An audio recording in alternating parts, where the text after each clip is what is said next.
Hey folks, I don't like stories like this, especially stories that did not have to turn out the way they did.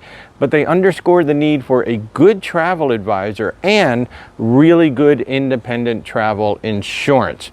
Now, the Thompson family out of Roanoke, Virginia booked basically a bucket list cruise to Alaska for their entire family. Cost of the cruise was over $60,000.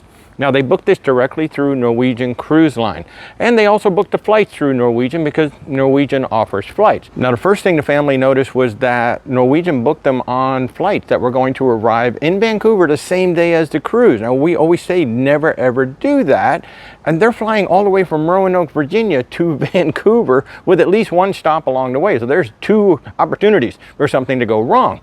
Well, according to the family, and I have no reason to doubt them, the person on the phone at Norwegian said, "Oh, it's no problem at all. You're on the first flight. You're going to get there in plenty of time." Whoever that person was at Norwegian, I mean, Norwegian either has to give them new training or get rid of them, because that is absolutely the wrong thing to say, especially if you're coming all the way across country and then going up to Canada. You need to arrive at least one day early. That person on the phone at Norwegian should have rebooked them on a flight coming in the day before, just like the family requested. So of course, the worst case scenario happened. Their flight in Roanoke happened to be canceled. Yeah, it was the first flight of the day, but it was canceled. So of course they called Norwegian because Norwegian booked a flight, so they should help them get a new flight, right?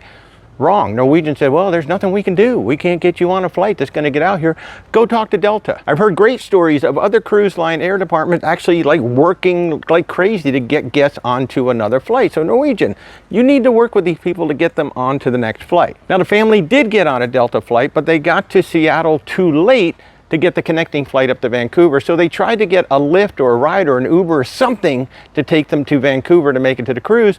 Unfortunately, all the drivers they found didn't have a passport. You need a passport to get into Canada now, so they couldn't just drive them into Vancouver. So after flying all the way across country, the family flew all the way home with a $60,000 plus cruise now wiped out. Now, Norwegian's going to give them something like $2,500 back for port fees and taxes and other things that they bought on the ship. But in terms of the bulk of the cruise, per the contract that they agreed to when they booked the cruise, Norwegian doesn't owe them any money back. The family was absolutely correct. They wanted to arrive a day early. You absolutely have to arrive a day early, especially coming from Roanoke, Virginia, which is nowhere near Vancouver, Canada. So they should have flown them in a day early, just in case. And then secondly, when things broke down, Norwegian didn't offer any help.